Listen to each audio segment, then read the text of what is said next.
Well, good morning again, everyone. Good morning. If you're visiting, we're glad you're here. We hope you will come back whenever you're passing through town again. Nashville is very happy to have visitors who leave lots of money behind, so we appreciate you helping the local economy. And good to see others back. We love you all there as well. It has been said, our hearts are very heavy this morning with the very, very unexpected loss of our sister Marla. So this next week, we've got a number of people who are in circumstances of suffering and need prayer. So of all weeks, should be every week, but please of all weeks, let's form the habit now of taking these individuals to God in prayer. They're on our list. Some are here today, and some are not. So if you haven't already started a daily prayer list, please consider to do that today.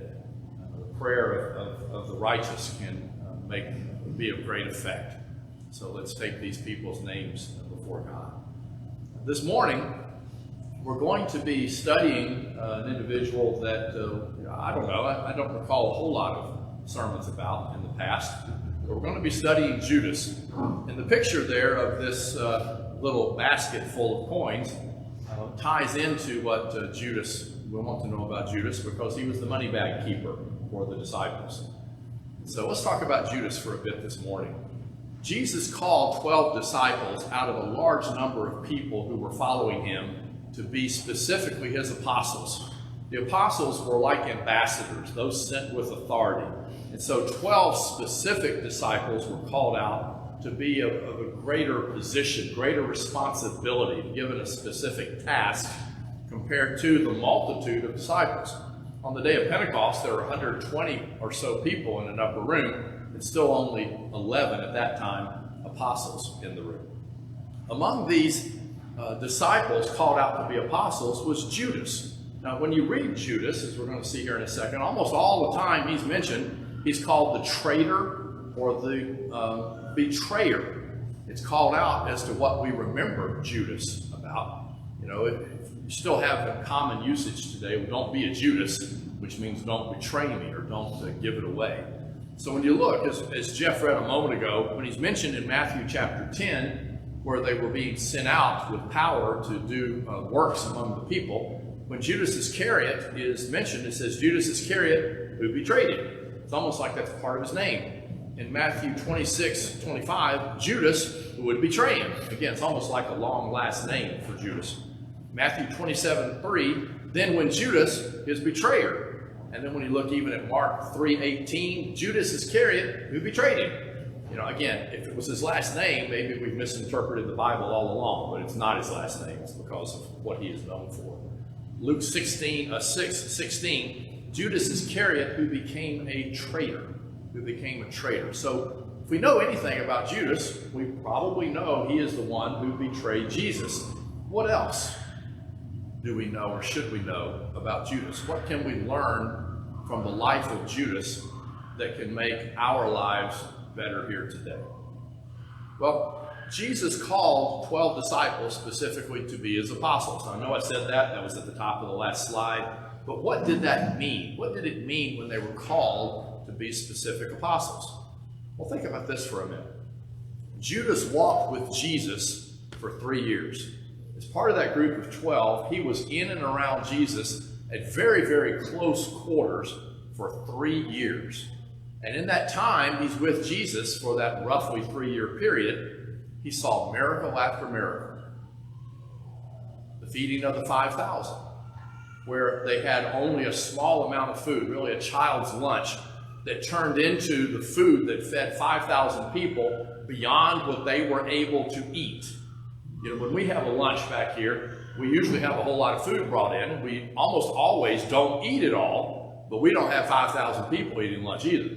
If 5,000 people showed up, I suspect we'd be calling for Domino's to bring some extra pizzas over. They didn't have Domino's out in the wilderness. When Jesus feeds the 5,000, he takes a small child's lunch of a few small fish, really almost the size of sardines. That's what the fish was in the Sea of Galilee that they were famous for. And a couple of loaves, and through his miraculous power feeds everyone. Judas was one of the people who saw that happen, took the food and passed it around to all the people seated down, and then collected a whole lot more food than they had in the initial. He saw it. He saw it. He also saw the calming of the sea. Shortly thereafter, when the disciples were rowing across the sea and the storm's coming up, Judas saw Jesus say, "Peace, be still," and the storm just disappeared in an instant. You know, I've seen that in movies or TV shows where they show the boat rocking, and I can tell it's a special effect where they chop and all of a sudden the boat's on water that isn't moving at all. You and I all know that that is not the way they can film it today. That's the way it happened, according to what the Bible tells us. The special effect, as it were, was the miracle Jesus caused when he said, "Peace, be still." How incredible would that have been to see? Judas was in the boat. He was in the boat and saw that happen. He also was present and knew about the raising of Lazarus from the dead. If these first two that I've called out among many miracles that Judas would have seen, if those weren't big enough, he was around when Lazarus was raised from the dead. His sisters were like, "You really don't want to go over to the tomb. It's been several days," and the language is even such that by now he stinks. There's a horrible odor coming from the tomb. And Jesus says, "Lazarus, come forth." Judas saw it. Power over material things, food, power over the elements, power over death itself. He saw it all. He saw Jesus up close and personal. He also heard the teachings of Jesus over that 3-year period. He was there for the Sermon on the Mount. So he heard all of the Beatitudes. He heard all of the statements and teachings of Jesus, including a wide road leading to destruction and a very narrow gate to enter in, and there would be few who would find it. He heard of all of the teaching. I mean, the chapters of read in Matthew 5, 6, and 7. Judas was there for that when he sat down and taught them. He saw and was around for the warnings that were given to the Pharisees about hypocrisy, showing off the love for God when in fact they were more wanting to be seen by others, the dangers, if you will, of playing to the crowd rather than living for God. He heard those teachings. He also heard the parable of the prodigal son, which I think is really important to remember. Judas heard that.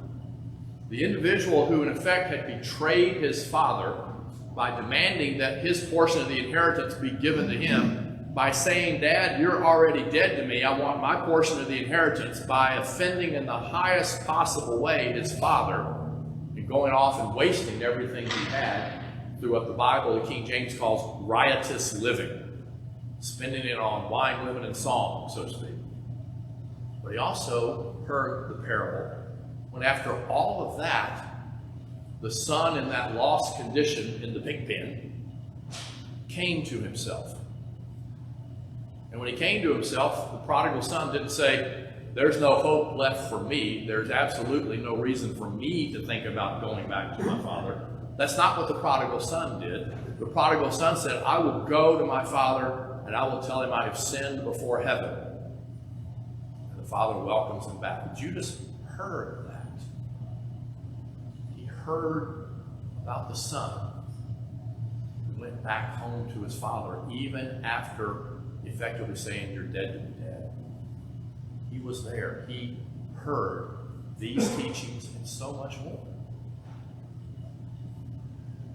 He had so many opportunities to see Jesus in action and to hear him. So much more, of course, than any of us will ever have. We're not going to see Jesus live and in action. We're not going to hear his words directly echoing from his mouth. Yet, Judas betrayed Jesus. Look at the commitment Judas had made. In that 3-year period where he was around seeing all the miracles and hearing all of the teaching, look at the commitment that Judas made to the cause, to following after Jesus. In Luke 9, verses 1 through 6, this is in fact echoed in an episode of The Chosen. If you haven't seen that, that's well worth your time. where Jesus sent out the 12, 2 by 2, to go around into the countryside. That's what this is talking about. So look what Jesus said to the 12. Again, the 12. This includes Judas. He, Jesus, called the 12 together and gave them power and authority over all demons and to cure diseases. Judas was given authority to cast out demons and to cure diseases. Judas almost certainly would have been involved in calling down the power of God to cure disease. Whether that could have been a leper, we're not told what Judas did, but different diseases. Whether it could have been someone that had epilepsy, whether it could have been someone whose legs wouldn't allow them to walk, whether it could have been somebody who was blind. I don't get the impression that they went around curing a cut on the back of somebody's hand. It would have been an incredible miracle. He performed miracles of healing. He was given power to heal. And demons living in the world then, Judas, among the 12, was given power to cast them out. And Jesus said to them, verse 3, "Take nothing for your journey, no staff, nor bag, nor bread, nor money, and do not have 2 tunics. Go with what you got on your back. Whatever house you enter, stay there, and from there depart. And wherever they do not receive you, when you leave that town, shake off the dust of your feet as a testimony against them." And they, the 12, departed and went through the villages, preaching the gospel and healing everywhere. Judas gave the commitment to become a preacher of the gospel, sharing the good news everywhere he went. He was a healer. He had authority over demons. He had a very active ministry, as it were. And yet that was no guarantee that he would follow Jesus. He became the betrayer anyway. Sometimes people think if they have problems, I'll become more active in worship services or church, and that will solve my problems. Not if you're not drawing closer to God and keep your heart in his hands. Judas made a very, very strong commitment to doing the work God wanted him to do. And yet, Judas made his own choice. He made his own choice. Satan had been after Judas.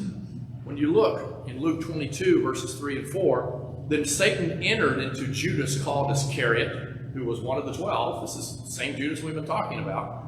Judas went away and conferred with the chief priests and officers how he might betray him, Jesus, to them, the chief priests and the officers. Satan entered into Judas. John 13:2, the devil had already put it into the heart of Judas Iscariot, Simon's son, to betray him, to betray Jesus. It appears that even though Satan enters into Judas, Satan is after Judas. Judas had left the door open, as it were, for the devil to come on in. Look with me here. John 12, verses 1 through 3. 6 days before the Passover, Jesus therefore came to Bethany, where Lazarus was, whom Jesus had raised from the dead. Again, Judas knew Lazarus had been raised from the dead. Judas is there along with all these others. They gave a dinner for him there. Martha served, and Lazarus was one of those reclining with him at the table. What dinner conversation do you think that would have been? Mary therefore took a pound of expensive ointment made from pure nard. We have no idea what nard is. And anointed the feet of Jesus and wiped his feet with her hair. The house was filled with the fragrance of the perfume. Now, as an aside, right there is a strong indication John was there. I can imagine as he's writing this down, he remembers the fragrance that filled the house. That's a comment of an eyewitness when you can remember. Think about waking up so many times. You might have smelled bacon as a child. You can just wake up in the house, you knew what. That's what John's thinking about right here. I don't think nard is bacon, but it smelled wonderful, and John remembers it. Judas is there. How do I know? Look at the next verse. But Judas Iscariot, again, having seen this expensive fragrance broken and spilled all over Jesus' feet, filling the house, Judas Iscariot, one of the disciples, notice again, he who was about to betray him, said, "Why was this ointment not sold for 300 denarii? That's nearly a year's wages, and given to the poor? Why was this wasted on your feet, Jesus, is effectively what Judas is asking here. Well, John comments years later, this is John speaking next, Judas said this not because he cared about the poor, but because he was a thief. Having charge of the money bag, he used to help himself to what was put into it. There's the door that has been left open for Satan. Judas being the keeper of the money bag, Judas being the one who took care of the money, there's that temptation. He had been taking money out of the money bag. And he sees as well an opportunity when he goes to the chief priest to get some more money. Satan says, you can get a little more money if you try to force Jesus' hand, betray him to the chief priests, right? Maybe he'll show himself to be the Messiah you think he ought to be. It doesn't matter. You're going to get some more money. That's essentially the devil whispering in Satan's ear. By the way, this is why we have segregation of duties. And we have multiple people looking after money. That's to keep our worst inner natures from showing themselves. Judas was given the money bag, one person, and he used to help himself to it. So Judas had been tempted to steal from the group's money bag and apparently had done that for his own wants and needs. The devil used that open door that Judas left to pull him completely away from Jesus. Now here's an important point I want you to think about this morning. No one leaves Jesus without walking away on their own. The devil cannot pull somebody away from Jesus who stays focused on God. The movies all say differently, right? In the movies, you've got this righteous person and the devil just snags him. And there's no choice the person in the movies or the TV shows make. The devil's too powerful for me. That is not true. The devil can do nothing if we keep our eyes on the prize, if we keep our eyes focused on Jesus, if we keep our heads down and we love God, we love our families, and we love our neighbors. Period. Judas left the door open, and the devil is very good at finding a way in if the door is left open with a crack.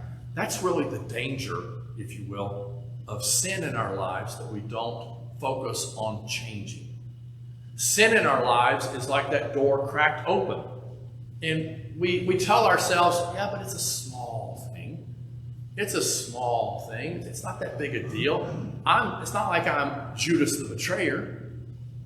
Well, the problem is always that by leaving sin in our life and not trying to get rid of it, the door's open, and that just means the devil has an easier way to get in the next time and the next time. Have you ever considered this question? Jesus did not send Judas away. He did not kick him out of the group of the apostles. In fact, Jesus fed Judas on the night he's betrayed. Couldn't Jesus have just said, "You're not one of my 12, get out"? Judas made his own choice. And Jesus was showing love to Judas until the very end. Look at John 13, 21 through 26. In the account essentially here in the Gospel of John of the Last Supper. After saying these things, Jesus was troubled in his spirit and testified, "Truly, truly, I say to you, one of you will betray me." The disciples looked at one another, uncertain of whom he spoke. Like, who's he talking about? One of the disciples whom Jesus loved was reclining at the table at Jesus' side. So Simon Peter motioned to him, instigated, this is John they're talking about here, figure out who it is. You ask him, who is it? So that disciple, leaning back against Jesus, said to him, "Lord, who is it? Who's this person you're talking about? Who's going to betray you?" And Jesus answered, "It is he to whom I give this morsel of bread when I have dipped it." So Jesus takes the piece of bread, dips it in the main part of the meal, is the stuff you're dipping in, right? And he hands it to Judas, the son of Simon Iscariot.